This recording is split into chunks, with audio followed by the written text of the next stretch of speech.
বাংলাদেশের যে সমস্ত কুলাঙ্গার যারা বলছেন, আমাকে একটা ছেলে বলেছে তুমি খালিদা জিয়ার কাছ থেকে পয়সা নিয়েছো। আরে হারামখোর, আমি খালিদা জিয়াকে চিনি না। আমি আমার 25,000 জলসা ছুটছে, তার নাম মুখে উচ্চারণ করিনি।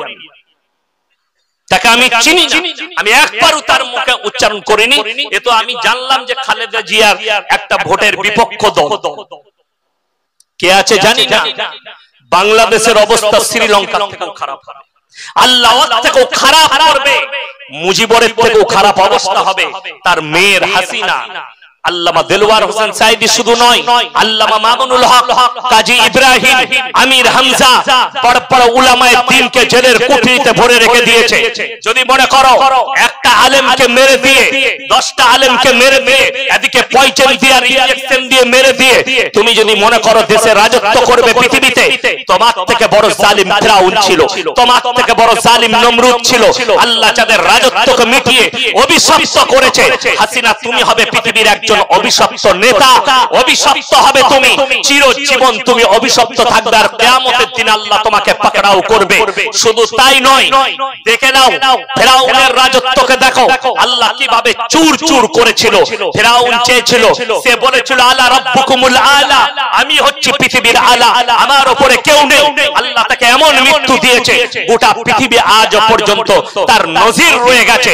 আর শুনে রেখে দেন, ভারতের নয়, গোটা বিশ্বের যে সমস্ত রাজাকার, যে সমস্ত কুলাঙ্গার, যে সমস্ত নেমখারাম, যে সমস্ত বেঈমানরা মনে করছেন এই আলেমরা মিটিয়ে দেবো, আলেমদেরকে মিটিয়ে দেবো, কোরআনকে মিটাবো, ইসলামের হুকুমতকে মিটাবো, তাদেরকে কান খুলে বলছি শুনে নাও, তোমরা তো দূরের কথা, তোমাদের 14 পুরুষ যদি দাঁড়িয়ে যাও, একবার খালি উলামাদের কুরবানিটা দেখে নাও।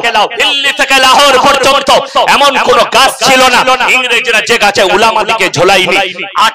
56 থেকে 58,000 উলামা শহীদ হয়েছে দেশকে স্বাধীন করার জন্য।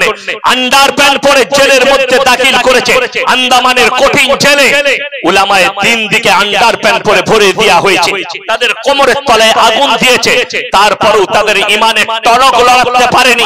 হাসিনা সরকার শোনো, তোমাকে কান খুলে শুনে নাও, তুমি যতই চেষ্টা করো আলেমদিকে হত্যা করে, উলামাদিকে জেলের কুঠরিতে বন্ধ করে, কখনো ইসলামকে মিটাতে পারবে না। তুমি কোরআনের আয়াতকে একবার পড়ে দেখবে, তোমার বাড়িতে কোরআন থাকলে তোমার ফ্যামিলি হচ্ছে বেঈমান ফ্যামিলি।